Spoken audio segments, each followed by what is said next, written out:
Hello learners, as you know climate change इसका मतलब है जलवायु परिवर्तन और उसी के साथ हमने रखा है topic vector borne diseases. When we say about climate change, so first of all we should know exactly what is a climate.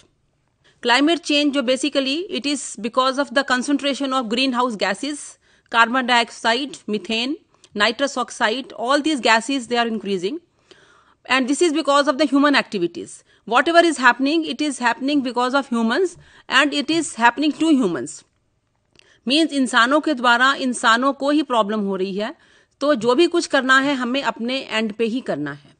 So this climate change basically जो हमारा जो एटमॉस्फेयर है वो गर्मी उसमें बढ़ रही है और उस गर्मी के चलते it is not only the temperature which is increasing, जो रेनफॉल है उसमें भी इरेक्टिक पैटर्न आ गया है.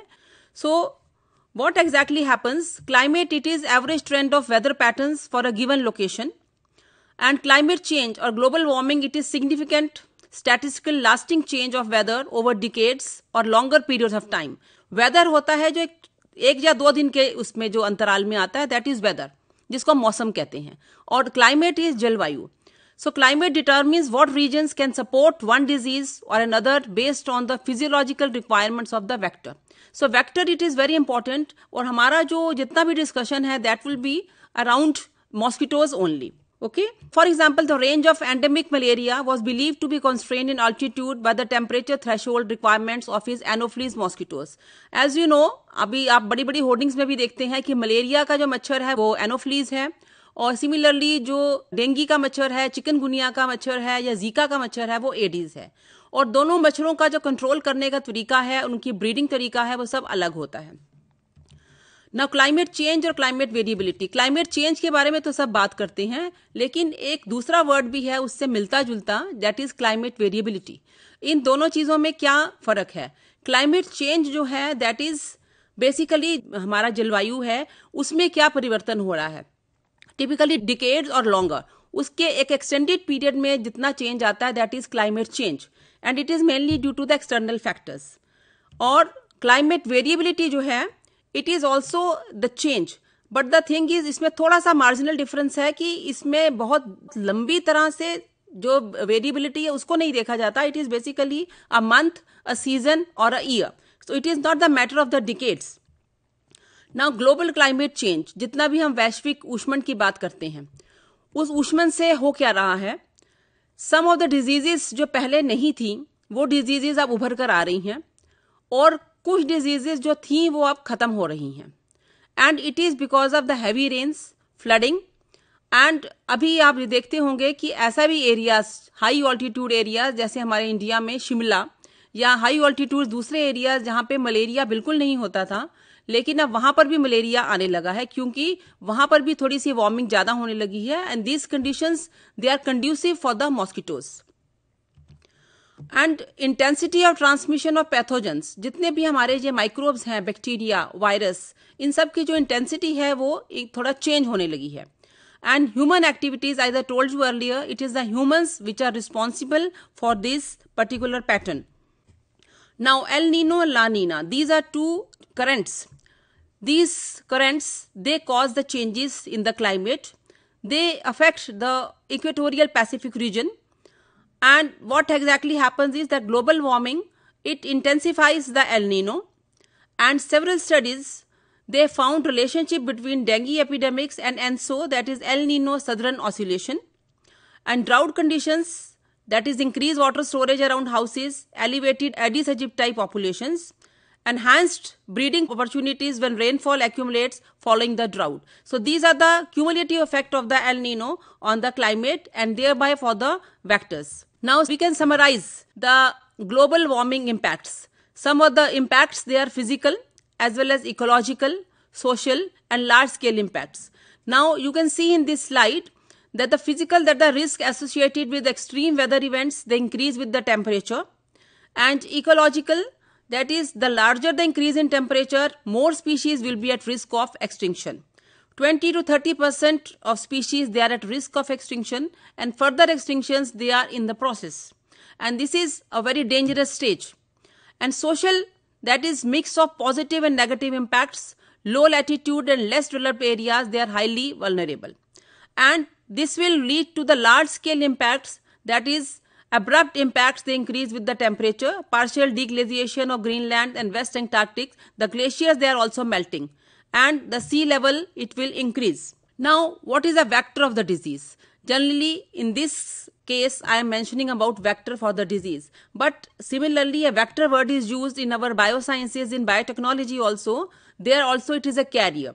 So, here for a disease, vector का मतलब है संवाहक, जो जैसे जो भी जानवर है जो एक व्यक्ति से या एक जानवर से दूसरे व्यक्ति को जो बीमारी फैलाता है, दैट इज अ वेक्टर. और हमारे केस में हम लोगों ने जो वेक्टर लिया है, that is mosquito.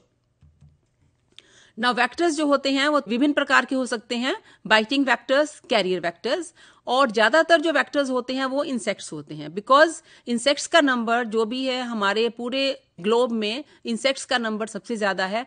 Why it is so? क्योंकि इंसेक्ट्स का जो स्ट्रक्चर होता है, उनका क्यूटिकल जो होता है, उनकी कवरिंग जो होती है वो बहुत हार्ड होती है, और उनमें जो फेकंडिटी rate, that is the number of producing eggs, it is very high.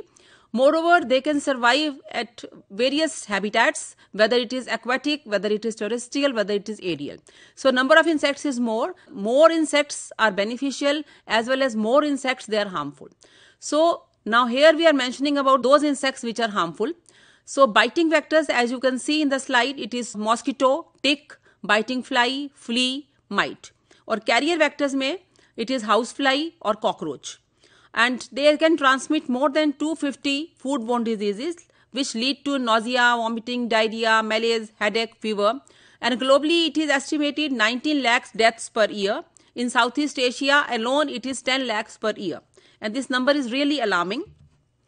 Now, the vector-borne diseases, as you can see, vectors may be threat to you at home and more at traveling. You must be seeing that when you are traveling in a buses, or you are traveling in the trains, especially in the sleeper trains, there you will see that there is a hub of mosquitoes. Earlier it was the notion, ये माना जाता था कि मच्छर रात को ही काटते हैं और उन्हीं से बीमारी होती है, लेकिन अब ऐसा नहीं है. डे बाइटर्स जो एडिस मच्छर है वो मलेरिया के मच्छर से भी ज्यादा खतरनाक है. क्यों? क्योंकि जैसे मैंने आपको बताया, इससे 3 बीमारियां तो मैंने आपको बताई हैं, डेंगी, चिकनगुनिया, जीका वायरस. और जीका वायरस कॉमनली जो बाकी जो इंसानों में इतना ज्यादा खतरनाक नहीं है, लेकिन प्रेग्नेंट वुमेन जो गर्भवती महिला होती है उसको अगर जीका वायरस हो जाए तो उसके होने वाले बच्चे को काफी खतरा होता है और वह किसी भी बीमारी से ग्रसित हो सकता है. So now you can see with just 1 bite, मच्छर के एक बाइट से तरह तरह की बीमारियां हो सकती हैं, क्योंकि वो मच्छर कोई भी हो सकता है. वो एडिस हो सकता है, एनोफ्लीज हो सकता है, क्यूलेक्स हो सकता है. Malaria, leishmaniasis, yellow fever, dengue, Lyme disease, Japanese encephalitis. इसमें मलेरिया और डेंगी जो हैं वो इंडिया में बहुत ज्यादा उसमें पाए जा रहे हैं, और leishmaniasis, yellow fever, Lyme disease ये बाहर की कंट्रीज में है, और जापानीज एंसेफेलाइटिस जो है वो भी इंडिया में कुछ स्टेट्स में पाया जाता है, जैसे उड़ीसा में, राजस्थान में. नाउ क्लाइमेट चेंज जैसे है, it creates the new risk for basically many vector-borne diseases. Generally, vector-borne diseases are called as VBDs, which are transmitted to humans through the bites of insects. And common vectors are mosquitoes, ticks, and flies. In vector-borne diseases that you can see, disease that results from infection which transfers to human and other animals by blood-feeding arthropods such as mosquitoes, ticks, and fleas. You can see the various photographs here. And dengue, West Nile virus, Lyme disease, malaria, they are the common diseases. The most common vector-borne disease, that is malaria. It kills about 1.2 million people annually. Mostly African children, they are under the age of 5. It is very important to note that Africa जो country है उसमें सबसे ज्यादा malaria के cases होते हैं, और वो भी छोटे बच्चों को, जब 5 साल से छोटे बच्चे होते हैं. नाउ द क्वेश्चन इज कि अफ्रीका में ही सबसे ज्यादा मलेरिया या मच्छर से रिलेटेड डिजीजेस क्यों हैं? आपको मालूम होगा जीका जो डिजीज है वो भी अफ्रीका से ही आया है, क्योंकि वहां का जो क्लाइमेट है it is very conducive for the mosquito breeding. So Africa is the hub for all these diseases. And dinghy fever, आजकल सभी लोग जानते हैं डेंगी में जो प्लेटलेट्स का नंबर कम हो जाता है, और डेंगी उसके साथ डेंगी हेमोरेजिक फीवर जब हो जाता है तो it becomes very lethal and it causes death also. Dengue जो है itself it doesn't cause the death, dangerous हो सकता है लेकिन it does not lead to death. Now climate change, it affects our environment, human health, livelihood, and It expects to cause 250,000 additional deaths in 2030 to 2050. It is predicted because now there are many models because of which we can predict, and this is predicted this much additional deaths will be there. Populations from low income countries, they are at risk. And vector-borne diseases, they are illnesses that are transmitted by vectors, which include mosquitoes, ticks, and fleas. They can carry infective pathogens. Pathogens are virus, bacteria, protozoa. Now here you can see vector-borne disease dynamics. You can see in the center it is humans, because जैसे मैंने mention किया कि जो भी बीमारी होगी वो humans को होगी और जो कॉज होगा वो भी ह्यूमन होगा. तो इसमें आप देख सकते हैं लेफ्ट साइड पे आपको वेक्टर्स दिखाए गए हैं जिसमें मॉस्किटोज और टिक्स की फिगर्स दी हैं. राइट साइड पे पैथोजेंस हैं which are bacteria and virus. Humans के अंदर वो वेक्टर और पैथोजन किस तरह से अफेक्ट करते हैं? It is because of their life span. जो वेक्टर का सर्वाइवल, उसका लाइफ स्पैन, उसका रिप्रोडक्शन, उसका biting behaviour, this all affects the human. Similarly pathogen, उसका सर्वाइवल, उसका ट्रांसमिशन, रेप्लिकेशन इन होस्ट, कितने टाइम में वो होस्ट में रेप्लिकेशन कर सकता है. These are all the things which affect the dynamics. Now when we speak about the transmission, now there are the two types of transmission. One is the symptomatic transmission and another it is asymptomatic transmission. जो symptomatic transmission है उसमें symptoms जो हैं they are very clear, as you can see कि uninfected mosquito bites the infected patient and then after bite the mosquito becomes infected. This is the conventional model. Then infected mosquito bites the healthy person also becomes the infected. This is the cycle. Now in asymptomatic what happens? Infected mosquito bites the healthy family. The father shows the symptoms while the rest too, they are asymptomatic as it is shown in the yellow. Then the infected asymptomatic child goes to school, gets bitten from an uninfected mosquito. Infected mosquito bites another healthy individuals in the surroundings, and among the infected individuals some become symptomatic, which are shown by red, and other remain asymptomatic. This is a very complex cycle, but this is happening in the nature. Now vector-borne diseases, as I mentioned, they are typical diseases, but they can be of two types. They are either zoonotic or they can be anthroponotic. Whenever we say anthropo, this means human, and zoo means animals. So as you can see the arrows, you can see the animals and vector. Whereas in anthroponotic it is human factor, it is there. And in anthroponotic infections, the more, that is malaria, dengue, yellow fever, these are the anthroponotic infections. Typical examples for the anthroponotic infections. Now in India, the nodal agency for vector-borne diseases is NVBDCP, that is National Vector-Borne Disease Control Program. It is basically for the prevention and control, and whenever there is some epidemic like this is happening, for example Zika, it was there in Ahmedabad, then it went to MP, and these virus and other microbes, they also travel along with the human beings. As we now know that the world has become very small, people, they can travel to the long distances, and when they travel they can bring many diseases to their country, because bacteria, microbes and other organisms, they are occurring, and different species of mosquitoes, they are present in different countries. So it is the migration, travel, these are the main factors which lead to different vector-borne diseases.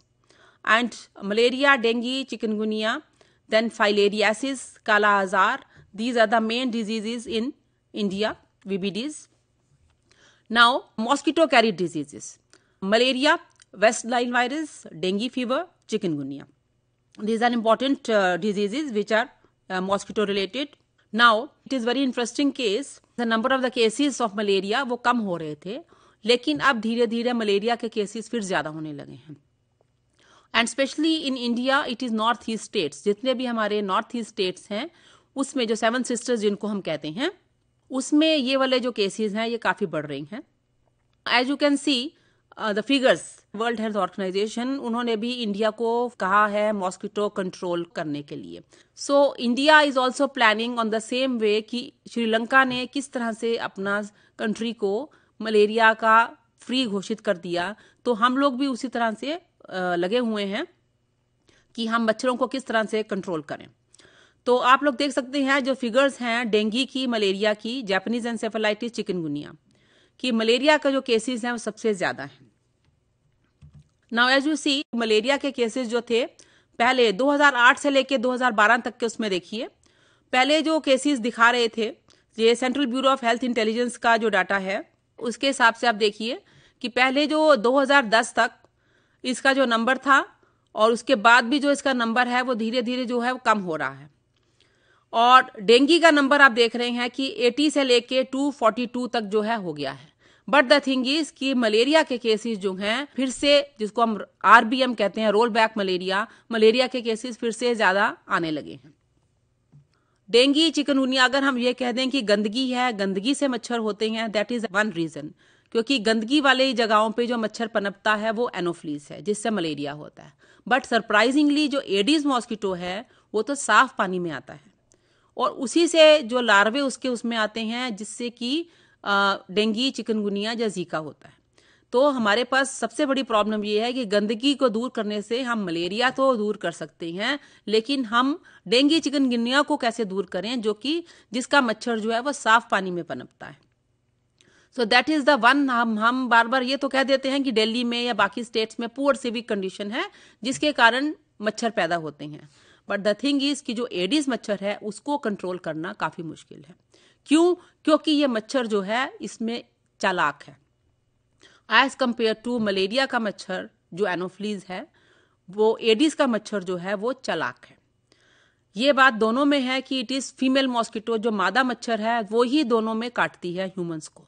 मादा मच्छर क्यों काटती है? क्योंकि उसको अपने eggs develop करने होते हैं। एग्स डेवलप करने के लिए उसको ब्लड या खून की जरूरत है।